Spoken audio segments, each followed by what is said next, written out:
Praise the Lord.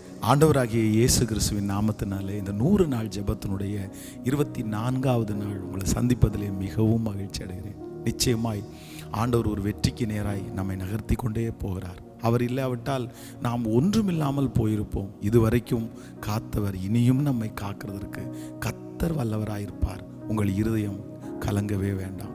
ஆண்டவருடைய பிள்ளைகளே, இன்றைக்கு நேரடியாக ஆண்டவருடைய வார்த்தைக்கு நேராய் நான் கடந்து போகிறேன். சங்கீதத்திலே 94ஆம் சங்கீதத்தினுடைய 19வது வசனத்தை நான் வாசிக்கிறேன். என் உள்ளத்தில் விசாரங்கள் பெருகுகையில் உம்முடைய ஆறுதல் என் ஆத்துமாவை தேற்றுகிறது. என் உள்ளத்தில் விசாரங்கள் பெருகுகையில் உம்முடைய ஆறுதல் என் ஆத்துமாவை தேற்றுகிறது. நம்முடைய வாழ்க்கையிலே சில நேரங்களிலே உள்ளத்திலே நிறைய விசாரங்கள், மனதுக்குள்ளே நிறைய வலிகள், நிறைய வேதனைகள் அப்படியே பெருகி கொண்டே இருக்கிறது. ஆனால் ஆறுதல் சொல்றதுக்கு யாருமே இல்லை. கணவனார் இல்லை, மனைவி இல்லை, பிள்ளைகள் இல்லை, சுற்றி இருக்கிறவர்கள் இல்லை.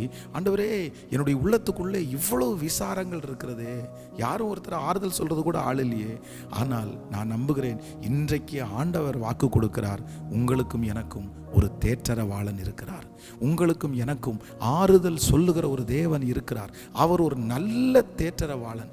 இந்த 100 நாட்கள் ஜெபம் முடிகிறதுக்குள்ளே நான் விசுவாசிக்கிறேன், உங்களுக்கு ஒரு அற்புதம் நடக்க போகிறது. என்ன அற்புதம்னா, உங்களுடைய இருதயத்தில் இருக்கிற விசாரங்கள் எல்லாவற்றுக்கும் ஒரு ஆறுதலை கர்த்தர் தரப்போறாரு.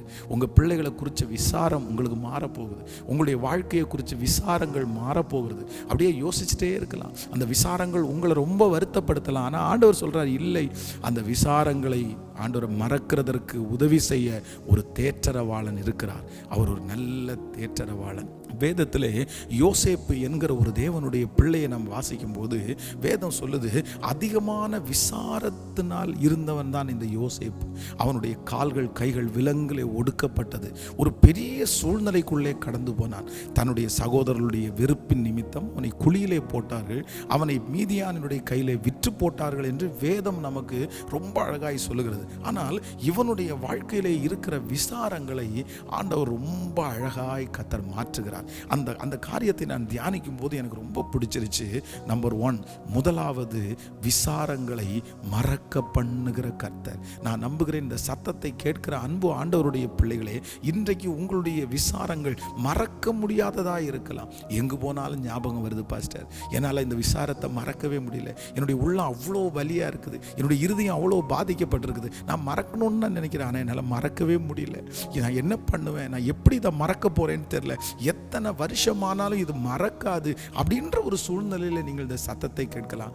ஆனால் ஆண்டவர் வாக்கு கொடுக்கிறார், இல்லை, உன் வருத்தங்கள் யாவையும் மறக்கும்படி பண்ணுவேன் என்று யோசேப்புக்கு வாக்கு கொடுத்த தெய்வம் உங்களுடைய இருதயத்தில் இருக்கிற விசாரங்கள் சீக்கிரமாய் மறக்கிற அளவிற்கு ஒரு அற்புதத்தை கர்த்தர் உங்களுக்கு செய்வேன் என்று வாக்கு கொடுக்கிறார். ஆமேன்.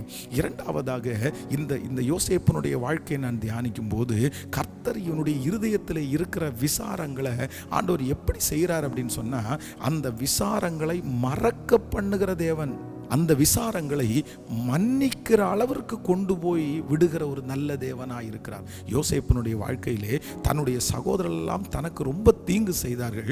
முதல்ல அவனால் மறக்க முடியல. இன்னொன்று, எப்படி நான் மன்னிப்பேன், எப்படி மன்னிப்பேன், என்னுடைய இருதயத்துக்குள்ளே இவ்வளோ விசாரங்கள் இருக்கிறது, நான் இப்படி வர ஒரு சூழ்நிலை வரைக்கும் எனக்கு கஷ்டமாக இருக்குது.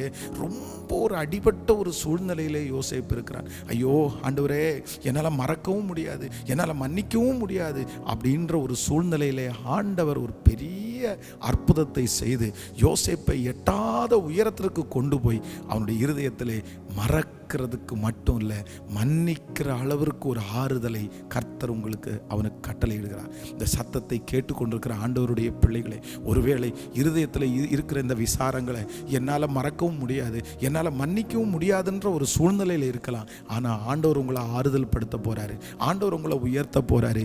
யோசேப்பை ஆறுதல் படுத்தின, யோசேப்பை உயர்த்தின, என்ன கொடுத்தா என் பிள்ளை ஆறுதல் அடைவான்னு கர்த்தருக்கு தெரியும், எப்படி என் பிள்ளையை ஆறுதல் படுத்தணும்னு கர்த்தருக்கு தெரியும். அவர் அவரே முன்னின்று ஆறுதல் படுத்தி அவரே தேர்தல் படுத்தி அந்த யோசேப்பை மன்னிக்கிற, தன்னுடைய மனதார மன்னிக்கிற அளவிற்கு ஆண்டவர் கொண்டு வருவாரே ஆனால் உங்களுக்கும் செய்கிறதற்கு கர்த்தர் வல்லவராயிருக்கிறார். மூன்றாவதாக, இந்த யோசேப்பினுடைய வாழ்க்கையிலே ஆண்டவர் அவனுக்கு கொடுத்த ஆறுதல் எந்த அளவிற்கு அவனுக்கு தன்னுடைய வாழ்க்கையில் நன்மையாக இருந்துச்சுன்னா, முதல்ல அவனுடைய இருதயத்தில் மறக்கிற அளவிற்கு, இன்னொன்று மன்னிக்கிற அளவிற்கு, மூன்றாவது வேதம் சொல்லுகிறது அவர்களையே இவன் பார்த்து கொள்ளுகிற அளவிற்கு கர்த்தர் ஒரு ஆறுதலை கர்த்தர் கட்டளையிடுகிறார். கர்த்தர் அந்த விசாரங்களை கர்த்தர் மாற்றுகிறார். அவனுடைய இருதயத்துக்குள்ள அப்படி ஒரு வலி இருக்குது. ஆனால் இப்போ என்ன நடக்குது அப்படின்னு சொன்னால், ஆச்சரியமாய் தன்னுடைய சகோதரர்களையும் தன்னுடைய தகப்பன் குடும்பத்தாரையும் அனைவரையும் அவன் கவனிக்கிற அளவிற்கு ஆண்டவர் அவனுடைய இருதயத்தில் ஒரு பெரிய ஆறுதலை உண்டாக்கினார். நான் விசுவாசிக்கிறேன், இந்த சத்தத்தை கேட்கிற உங்களுக்கு ஒரு நல்ல தேற்றரவாளன், அவருடைய ஆறுதல் உங்களுக்கு கிடைக்க போகுது. ஆமென். உங்களுடைய உள்ளத்தில் விசாரங்கள் பெருகையில் அவருடைய ஆறுதல்கள் உங்கள் ஆத்துமாவை தேற்ற போகிறது. கர்த்தர் கிருபையாய் வாக்கு கொடுக்கிறார். அந்த ஆறுதலின் தேவன் உங்களுக்கு ஆறுதலை கொடுத்து உங்களை மறக்கிற அளவிற்கு, அவ்வளோதான், அந்த வருத்தத்தை நீங்கள் மறந்துடுவீங்க. ரெண்டாவது, அந்த வருத்தத்தை மன்னிச்சிருவீங்க. மூணாவது, அந்த வருத்தப்படுத்தின அந்த நபர்களுக்கு உதவி செய்கிற அளவிற்கு கர்த்தர் உங்கள் தலையை உயர்த்துவேன் என்று வாக்கு கொடுக்கிறார். இது நிச்சயம், சீக்கிரமாக இது நடக்க போகிறது. உங்களுக்காக நான் ஜெபிக்கிறேன். என் கூட சேர்ந்து எல்லாரும் ஜெபிக்கலாம். தகப்பனே, நீர் தந்த இந்த நாளுக்காக உமக்கு நன்றி ஆண்டவரே. நீர் ஒரு நல்ல தேற்றரவாளன். இந்த சத்தத்தை கேட்கிற எந்த பிள்ளைகள் ஆறுதலற்று இருக்கிறார்களோ, இருதயம் கனத்திருக்கிறார்களோ, ஐயோ ஆறுதல் சொல்வதற்கு யாருமே இல்லை என்று தவிக்கிறார்களோ, உங்களால் முடியுமே அப்பா, நீங்க செய்ய வல்லவரப்பா ஆண்டவரே. இப்போ ஆறுதலின் தேவன் உங்களுடைய பிள்ளைகளை ஆறுதல் படுத்தி பலப்படுத்தி நீங்க சொன்ன இந்த 3 காரியங்களையும் அப்படியே நிறைவேற்ற போகிறதற்காக நன்றி. உங்க பிள்ளைகளுடைய உயர்வுக்கு விரோதமாக இருக்கிற தடைகள் முறியட்டும் அப்பா. இந்த 100 நாளைக்குள்ள அற்புதங்கள் வந்துட்டே இருக்கட்டும். உங்க பிள்ளைகளை சாட்சியா நிறுத்துங்கப்பா. அவங்க அனுப்புகிற ப்ரேயர் ரிக்வெஸ்ட் எல்லாத்தையும் பாருங்க ஏசப்பா. அதற்கு ஒரு பதில் உங்கள் பிள்ளைகளுக்கு உண்டாகட்டும் ஆண்டவரே. நன்றி அப்பா. இன்றைக்கி பிறந்த நாளை காண்கிற, திருமண நாளை காண்கிற உடைய பிள்ளைகளை மனதார நான் ஆசீர்வதிக்கிறேன். இந்த நாள் உடைய பிள்ளைகளுக்கு ரொம்ப ஆசீர்வாதமாய் அமையட்டும். உங்கள் கிருபையின் கரங்களில் தாழ்த்துகிறேன். நீர் கூட இரும். இயேசுவின் மூலம் ஜெபம் எடுக்கிறோம் நல்ல பிதாவே. ஆமேன், ஆமேன். God bless you. ஆண்டவர் உங்களை ஆசீர்வதிப்பார். மீண்டும் நாளைக்கு உங்களை சந்திக்கிறேன். Praise Lord, praise Lord.